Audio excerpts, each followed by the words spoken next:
নমস্কার বন্ধুরা, আজকে চলে এসেছি তোমাদের জন্য একটা নতুন রেসিপি নিয়ে। আশা করছি তোমরা থাম্বনেল দেখে বুঝতেই পেরে গেছো যে আজকে কী হতে চলেছে। আজকে হবে রসগোল্লা। তো তার জন্য যেটা করে নিয়েছি, 500 ml দুধ আমি জালে বসিয়ে দিয়েছি। এবার যেটা করব, একটা বাটিতে 1 বাটি জল নিয়ে নেব, আর এর মধ্যে দিয়ে দেব 2 টেবিল চামচ ভিনিগার। তোমরা ভিনিগারের বদলে কিন্তু পাতিলেবুর রসও ব্যবহার করতে পারো। আর দুধের পরিমাণ যদি বেশি নাও, তাহলে কিন্তু ভিনিগার আর পাতিলেবুর পরিমাণও তোমাদের বেশি নিয়ে নিতে হবে। তো চলো, এখানে আমি ঘোলটা তৈরি করে একটা সাইডে রেখে দেব। এবার আমি দেখব যে দুধের কি কন্ডিশান। দুধ একদম হয়ে গেছে আমার। এখানেতে দুবার যখনই মানে দুধের মধ্যে ফুট এসছে, আমি তখনই গ্যাসটাকে অফ করে দিয়েছি। রসগোল্লার যেটা ছানা, রসগোল্লার ছানাটা কাটানোর আগে কিন্তু মানে মোটামুটি রসগোল্লার ছানাটা যখন কাটানো হবে, তার 1 থেকে 2 মিনিট আগে কিন্তু গ্যাসটাকে বন্ধ করে দিতে হবে।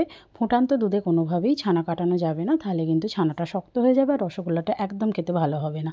তো আমিও এখানেতে 1 থেকে 2 মিনিট আগে গ্যাসটাকে বন্ধ করে দিয়েছি। আর এখানেতে আমি নিয়ে নিয়েছি আমুল গোল্ড মিল্ক, মানে যেটা তোমার একদম ফুল ফ্যাট ক্রিম যুক্ত যে দুধটা থাকে সেটাই নিয়ে নিয়েছি। তোমরা এখানেতে গরুর দুধও নিতে পারো, বাট কোনো টোন্ড মিল্ক কিন্তু নিলে হবে না, তাহলে কিন্তু খুব একটা ভালো হয় না। তো চলো, এখানেতে আমি ভিনিগারের জলটা দিয়ে নিচ্ছি, আর দিয়ে হাতায় করে এই ভিনিগারের জল আর দুধটাকে ভালোভাবে মিশিয়ে নেব। আর এটা মেশাতেই তোমরা দেখতে পাবে যে ছানাটা কিভাবে কেটে যাচ্ছে। তবে আমি বারে বারে বলছি, এক্ষেত্রে কিন্তু আমার ইন্ডাকশানটা বন্ধ আছে। কোনোভাবেই কিন্তু ইন্ডাকশান বা গ্যাস এই সময় চালু করলে হবে না। তো চলো, ছানা একদম কেটে রেডি। এবার আমি এটাকে ছেঁকে ফেলবো। এইরকম একটা সুতির কাপড় নিতে হবে, তার মধ্যে ছানাটা আমি ছেঁকে নেব। ছানাটা ছাঁকার পরে ছানার যে জলটা থাকবে সেটা কিন্তু একদম ফেলবে না। সেটা তোমরা মোটামুটি 2-3 দিন ফ্রিজেতে ভালোভাবে রেখে দিতে পারো। কোনো পনিরের তরকারি বা আটা ময়দা মাখতেও কিন্তু খুব ভালো, তাতে খুব সফট হয়। এবার জলটাকে ফেলে দেওয়ার পরে যে ছানাটা রয়ে গেছে, এর মধ্যে আমি দিয়ে দেবো একদম ঠান্ডা জল। ঠান্ডা জলটা দিলে যেটা হয় সেটা হচ্ছে ছানাটা আর ওভারকুকড হবে না। ছানার ভিতরের যে লেবু বা ভিনিগারের যে টক ব্যাপারটা, সেটাও কিন্তু এই জলের সঙ্গে বেরিয়ে যাবে। আর এই অবস্থায় আমি ছানাটাকে এই কাপড়েতে বেঁধে মোটামুটি 2-3 ঘন্টার জন্য ছেড়ে দেবো, যাতে ছানার জলটা পুরোটা বেরিয়ে যায়। তবে একেবারে হাতে নিগড়ে শুকনো খটখটে করে ফেললে হবে না। কাপড়টা ঝুলিয়ে রেখে যতটা ছানার জল বেরোয় সেটাই ঠিক। এবার এর মধ্যে নিয়ে নিচ্ছি আমি একটা কড়াইতে 1 কাপ চিনি, আর 1 কাপ চিনির সঙ্গে আমি দিয়ে দেব 2.5 কাপ জল। এটা হচ্ছে রসগোল্লার রসটা, মানে রসগোল্লা যে রসেতে ফুটবে সেই রসটা। তো রসগোল্লার রসকে কিন্তু একদম জলের মতন পাতলা হতে হয়, মানে পান্তুয়া রসের মতন 1 তার 2 তার এইরকম বা চিট থাকবে সেরকম রস করলে কিন্তু রসগোল্লা কোনোভাবেই সেদ্ধ হবে না। তো এখানেতে আমি রসটা করে ফুটতে দিয়ে দিলাম। এবার এখানেতে দেখো জল ঝরানো ছানা নিয়ে নিয়েছি, আর তার সঙ্গে আমি নিয়ে নিয়েছি এলাচের গুঁড়ো, আমুল স্প্রে, অ্যারারুট, সুজি, ময়দা আর গোটা চিনি। এই সমস্ত উপকরণ দিয়েই কিন্তু তৈরি হয়ে যাবে আজকে আমাদের রসগোল্লা। আর ছানাটা আমি আবারও বলছি, খুব শুকনো খটখটে করে কিন্তু নিলে হবে না, একটু ছানার কিন্তু জল ছানার মধ্যে থাকতে হবে।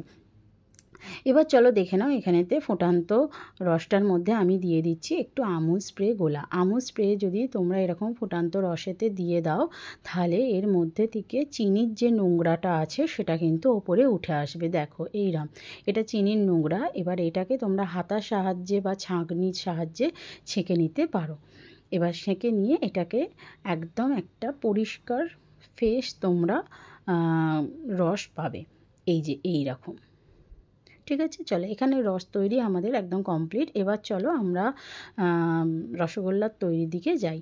আমি হাতের তালু দিয়ে এইভাবে ছানাটাকে মাখতে থাকবো। এইভাবে ছানাটাকে মাখলে যেটা হয় সেটা হচ্ছে ছানার ভিতরে কোনো রকম দানা দানা যে থাকে, মানে কোনো রকম লাম্পস থাকবে না। এইভাবে একদম ভালোভাবে হাত দিয়ে মাখতে হবে। আর এর মাখাটাই কিন্তু আসল, মানে তোমরা ছানাটাকে এমনই মাখবে লাস্টে যেন টোটালি পুরো মাখনের মতন হয়ে যায়। তো এইভাবে ভালোভাবে প্রেশার দিয়ে দিয়ে মাখতে হবে। তবে হ্যাঁ, আর একটা জিনিস মাথায় রাখতে হবে, মোটামুটি এই ছানাটা 5 থেকে 10 মিনিট আমি মাখবো, তার বেশি কিন্তু নয়। কারণ এর ভিতরে যে ন্যাচারাল যে ঘি বা মাখনটা আছে সেটাও যেন হাতের গরমের মাখাতে বেরিয়ে চলে না যায়। তো সেটা একটু বুঝে তোমাদের করতে হবে। আর এখানেতে দিয়ে নিচ্ছি এলাচ গুঁড়ো, সুজি, আর চাই ময়দা, আর হচ্ছে এখানে দিলাম অ্যারারুট। এখানে আমি যা যা জিনিস ইউজ করলাম এগুলো কিন্তু সবই হাফ চামচের মতন। তো দেখো ভালোভাবে এটাকে একদম মেখে নিতে হবে। তো আমার এই রেসিপিটা যদি তোমাদের ভালো লাগে তো আমি সবাইকে বলবো যে চ্যানেলটা একটু সাবস্ক্রাইব করে দেবে আর একটু লাইক করে দিও, আর পারলে তোমাদের যদি ভালো লাগে তো একটু শেয়ারও করো।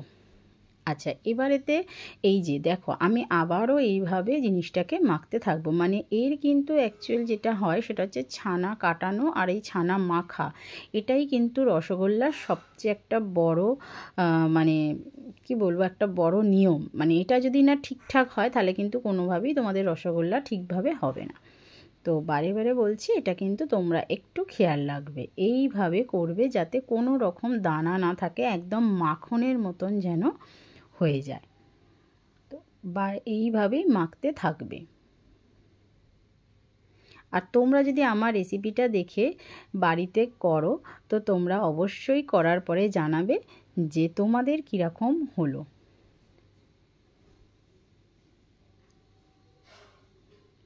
এবার এর মধ্যে দিয়ে দেব মোটামুটি 20 থেকে 25 গ্রাম আমুল স্প্রে, আর তার মধ্যে দিয়ে দেব হাফ চামচ গোটা চিনি। গোটা চিনিটা দেওয়ার কারণ এটাই, গোটা চিনি দিলে যেটা হয় রসগোল্লার মধ্যে যে জালি জালি ব্যাপারটা থাকে সেটা কিন্তু এই গোটা চিনি নিয়ে আসে। তো এটাকেও আবারও ভালোভাবে টাইম ধরে ধরে এটাকেও কিন্তু একসঙ্গে ভালোভাবে মাখতে হবে। মানে প্রত্যেকটা জিনিস যেন একদম সুন্দরভাবে মাখা হয়ে যায় ছানার সঙ্গে। আর ছানাটা দেখতেই পাচ্ছ, তোমরা বুঝতেই পারছো যে কতটা নরম হয়েছে। মানে ছানা কিন্তু একদম শক্ত থাকলে কোনোভাবেই ভালো রসগোল্লা হবে না। এইভাবে একদম মাখতে হবে। আর তোমরা আর কি রেসিপি দেখতে চাও, তোমাদের যদি কোনো রেসিপি মনে হয় দেখতে ইচ্ছা হচ্ছে তো সেটাও তোমরা কমেন্ট বক্সে লিখে জানাবে, যদি সম্ভব হয় অবশ্যই তোমাদের করে দেখাবো। তো এইভাবে মেখে নিতে হবে। মাখার টাইমটা একটু বেশি দিতে হবে, মানে মাখাটা একটু বেশিক্ষণ ধরেই কিন্তু মাখতে হবে।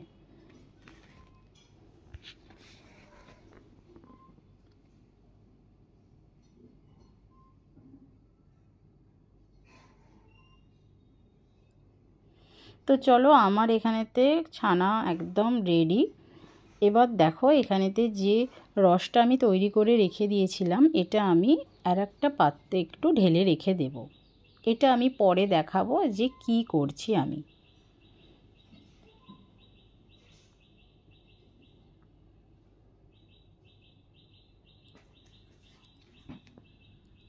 তো এবার দেখো আমি যে ছানাটা মেখেছিলাম তাই থেকে রসগোল্লার এরকম ছোট ছোট বল আমি তৈরি করে নিয়েছি। এবার মানে লেচি কেটে নিয়েছি। এবার এই থেকে ছোট ছোট বল তৈরি করব দু হাতের সাহায্যে। তো তৈরির পরে তোমাদের দেখাচ্ছি কীরকম দেখতে লাগবে। তো দেখো এইরকম আমি রসগোল্লা তৈরি করে নিয়েছি, আর এখানে রস ফুটছে।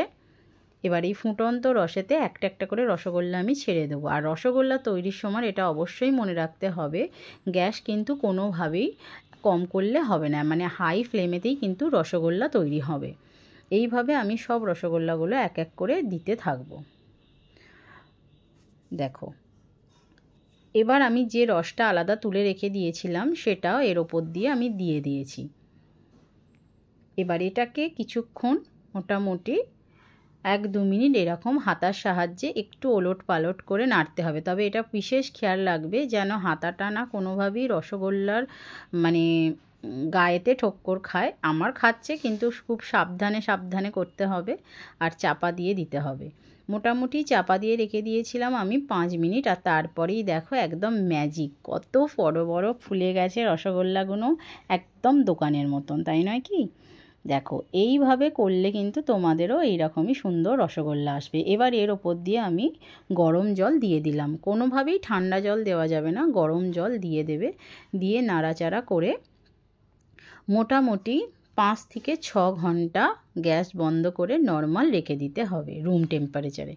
দেখো আমি 5-6 ঘন্টা রুম টেম্পারেচারে রেখে দেওয়ার পরেতে এবার আমি সার্ভ করছি। ভীষণই সুন্দর হয়েছে, তোমাদের দেখিয়ে দেব কতটা সুন্দর হয়েছে। আর সবাইকে বলছি আমি যা যা পরিমাণ বললাম সেগুলোই দিয়েই তোমরা করলে কিন্তু একদম ঠিকঠাক রসগোল্লা তৈরি হবে। আমারও কিন্তু আগে আগে একেবারেই ভালো হতো না, অনেক চেষ্টা করার পরে কিন্তু এখন আমি এটা পারি। তো কারোর যদি প্রথমবার ঠিক মনে হয় না, চেষ্টা করবে, সেকেন্ড টাইম অবশ্যই ভালো হবে। তো দেখো একদম এরম নরম তুলোর মতন হয়েছে। আর আমি যে রেসিপিটা দেখিয়ে দিয়েছি সেটা অনুযায়ী করলে তোমাদের একবারে প্রথম দিনই একদম তোমরা বাজি মাত করে দেবে। দেখো ভীষণ নরম হয়েছে, আমি ভিতরটাও দেখিয়ে দিচ্ছি কতটা সুন্দর হয়েছে। ঠিক আছে, তো চলো এইভাবে তোমরাও ঘরে তৈরি করে দেখো কিরাম হয়, অবশ্যই কমেন্ট বক্সে লিখে জানাবে। আর চ্যানেলটাকে সাবস্ক্রাইব আর লাইক করে দিও।